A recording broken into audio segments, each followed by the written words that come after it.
Hi everyone, I'm Sean with Task Force Swift, and today we're going to be reviewing the G&P Stoner 63 Mark 23. When I first got this gun a few years ago, it was a gun that was really exciting for me. It was the first time I actually saw a Stoner 63 of any kind really get created, and I was happy that it was created by a solid manufacturer. When I first got it a few years back, I was extremely impressed with the build quality on this gun. Normally I think GMPs are very solid in their build quality, but this gun seemed to be a little bit better than most other GMP weapons. The gun looks great, it feels great, it's solid, and there's no flexing anywhere in the body. And what's more impressive on this gun is that 4 years later, this gun still doesn't squeak, rattle, or flex and feels just as strong as it was the day I got it out of the box. And that's impressive because 4 years, things come loose, they can change, and this gun's seen a lot of use, so definitely giving GMP top marks for build quality. The gun is full metal construction inside and out. The full metal external points would include the receiver, the feed tray on top, the heat shield with V-vents, the one-piece barrel, and the front and rear sights. Internally, this gun is using GMP's M120 high-speed motor, the long type, not the short type. Personally, I'm a fan of this motor because I run it in 6 other AEGs in stock form, and it's treated me well over the years, and they consistently produce high rates of fire. This gun is also using GMP's very own version 2 style gearbox with 8mm bearings. Now, some people don't like version 2 gearboxes inside a suppression weapon, and as someone that's running, a total of 5 MGs that have a version 2 style gearbox in it, I can say that I haven't had any issues, and they've all seen a decent amount of use. So I can't say anything bad about this gun having a version 2 style gearbox in it. The gun does come with most everything that you see here. It does come with the 1200 round auto winding box magazine, and personally I'm a fan of this box magazine for a couple of reasons really. And while the first reason is pretty obvious, it's lasted 4 years with no issues. And that's impressive. And while it may not look as impressive as the Crytek Trident's box mag, where it's made out of a really heavy-duty plastic, it still doesn't change the fact that this box mag has lasted 4 years without really any issues.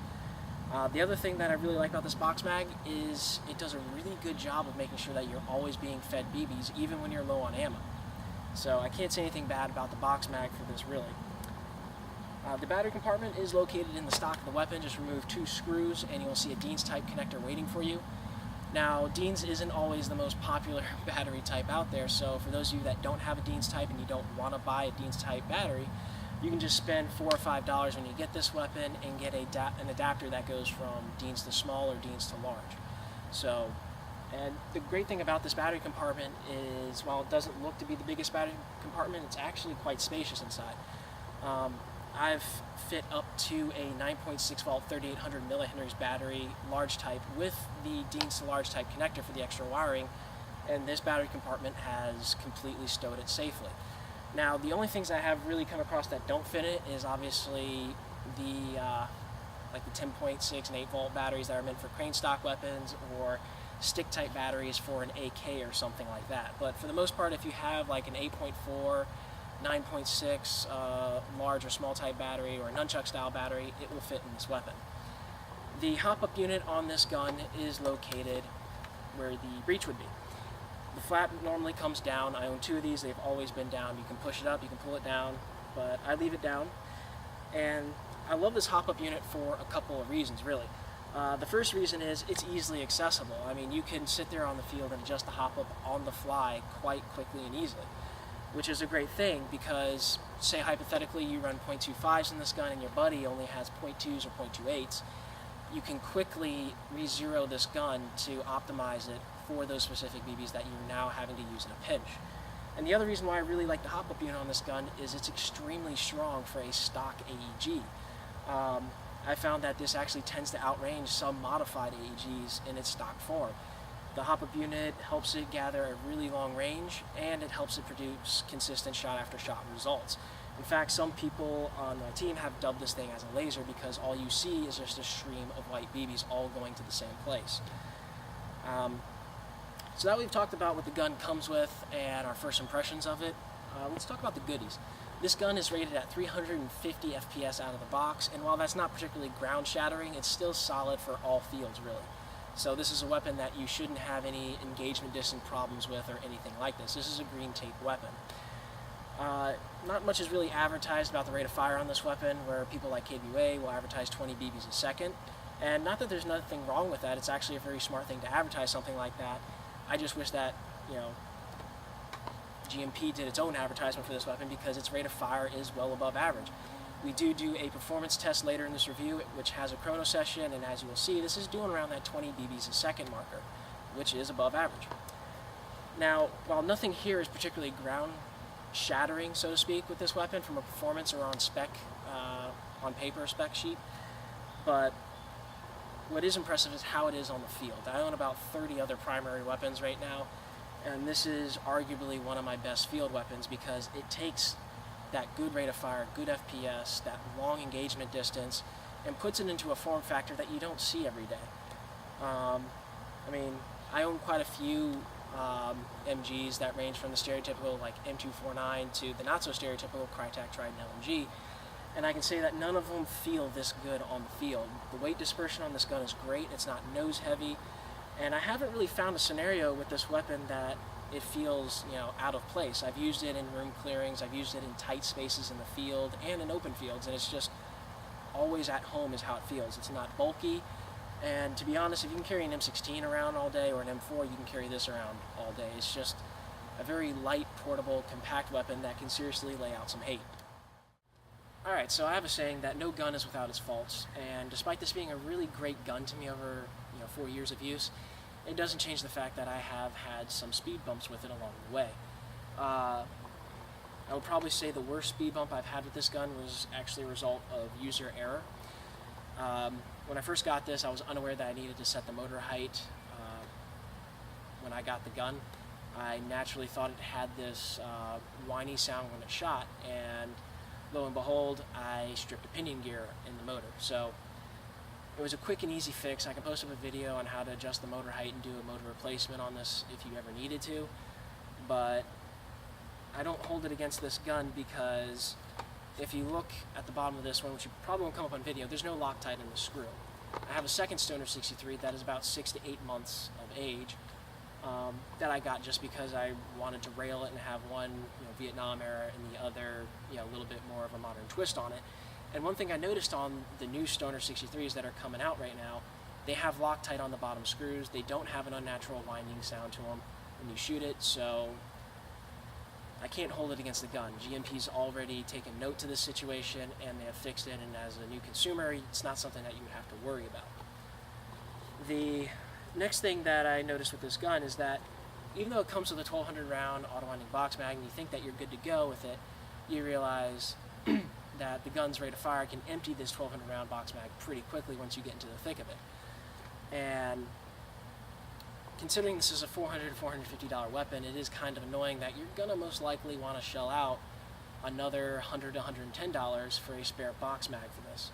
It's naturally a smart thing to have for an MG in my opinion, just in case you have a jam or a battery die, but it still turns this from a fairly affordable MG to making it fairly expensive, to say the least.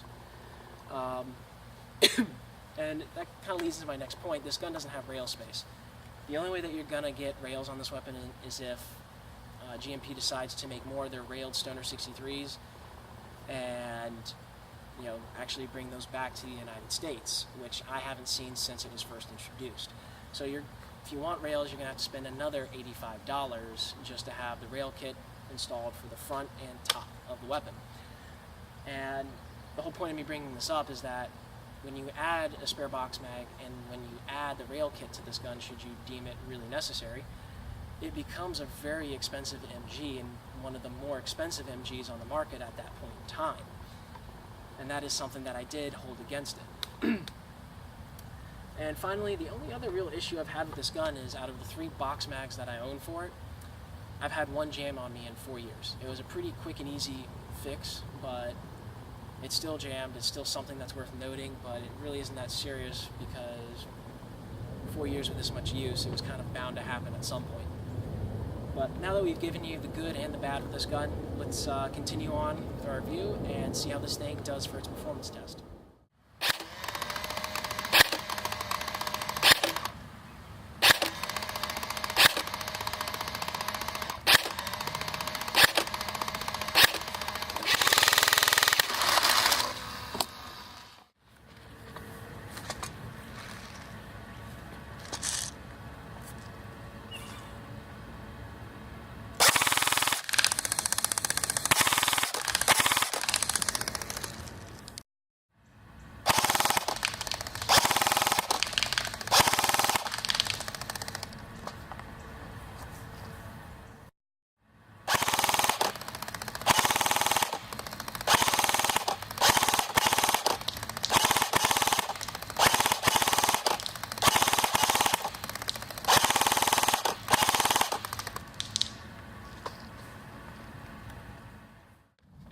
Alright, so here is the 80-foot target for the G&P Stoner 63. As you can tell, there's a lot of penetration power, and you're really not going to have much of an issue hitting your target from 80 feet away. Here is the 140-foot target. I didn't really have a whole lot of time to shoot this target since it fell down from enough impacts, but as you can tell, still a lot of penetration power on this target, and the accuracy is pretty good. So there again, if you're engaging someone from 140 feet away, you are not very likely to miss them. Finally, we have the 180-foot target. Not really much penetration power. It looks like there were some partial penetration marks through here, but not quite like you saw on the 80 and 140-foot markers. But what's still impressive is if you look through here, there's still some grouping, and there's still enough penetration marks on this paper at least to let me know that if you can shoot a target out to 180 feet easy with this, and your target is going to know that they're hit. And in fact, this is probably one of the better 180-foot targets that I've actually done. So very impressive at 180 feet for a stock AEG. Alright, so to wrap things up, I want to give the G&P Stoner 63 Mark 23 a 90 out of 100 on my scale. And that puts this gun at the outstanding category for me. And that's exactly what this gun is. It is an outstanding weapon. Whenever a gun sees as much use as this has for 4 years and it hasn't produced any real issues, that's an impressive weapon. And what's best is not only is it reliable, but it manages to do a better job than most other MGs on the market today, but it does it in a better form factor, in my opinion. In my opinion, this is one of the very best form factors for a suppression weapon on the market. It's light, it's nimble, it never feels bulky, and it just has really good performance characteristics when you're on the field. It really does. So I would highly recommend this gun to anyone that is looking for a suppression weapon. This should be towards the top of your list.